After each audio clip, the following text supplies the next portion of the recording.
historia.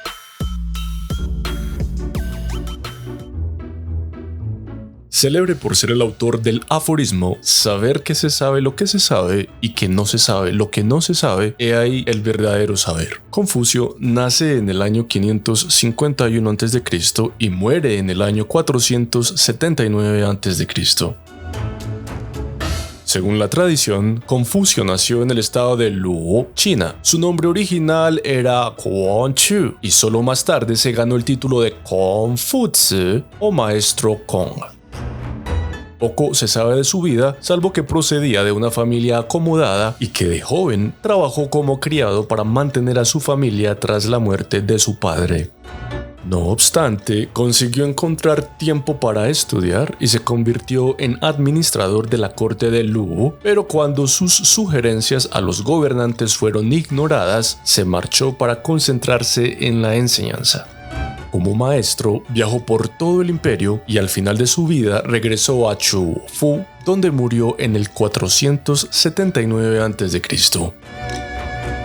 Sus enseñanzas se conservan en fragmentos y dichos transmitidos oralmente a sus discípulos y recogidos en las anacletas y antologías compiladas por eruditos confucianos. En contexto. En el siglo VII a.C. surgen las 100 escuelas de pensamiento.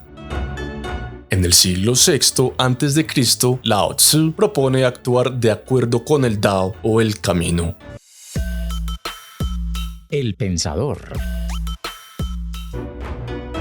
En la sociedad tradicional china se creía que los humanos eran los agentes que el cielo había elegido para encarnar su voluntad y unir el mundo con el orden moral. Lo que rompe con este pensamiento tradicional es la creencia de Confucio de que la virtud no es algo enviado por el cielo para las clases dirigentes, sino algo que puede cultivar cualquiera. Confucio sostiene que el hombre virtuoso no es simplemente aquel que se sitúa en la cima de la jerarquía social, sino aquel que comprende su lugar dentro de esa jerarquía y lo asume plenamente. Y para definir los diversos medios de actuar de acuerdo con De, virtud, recurre a los valores tradicionales Chong, lealtad, Xiao, piedad filial, Li, corrección ritual y Shu, reciprocidad. A la persona que observa sinceramente estos valores, Confucio la llamó Junzi, el caballero u hombre superior, con lo que se refiere a un hombre de virtud, erudición y buenos modales. En su análisis de las relaciones destaca la importancia de la lealtad de un ministro a su soberano y luego muestra que una relación similar se da entre padre e hijo, marido y mujer, hermano mayor y hermano menor y entre amigos.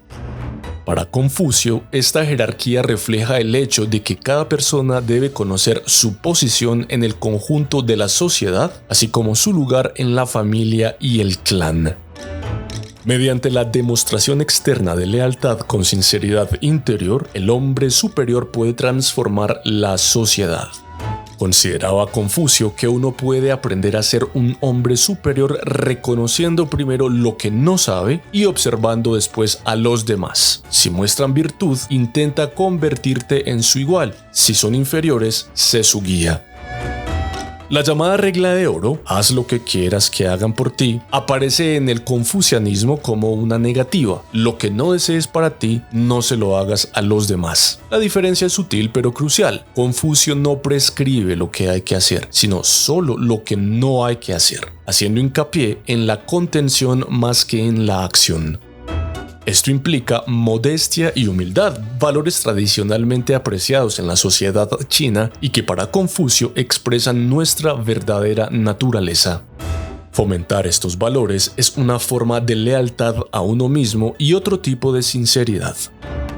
A pesar de la caída de la China imperial en 1911, las ideas confucianas siguieron siendo la base de muchas convenciones morales y sociales chinas, aunque oficialmente estuvieran mal vistas.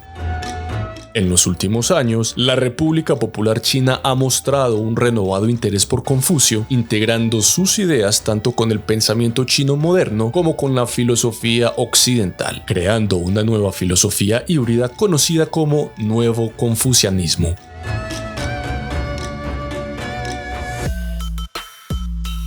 El legado.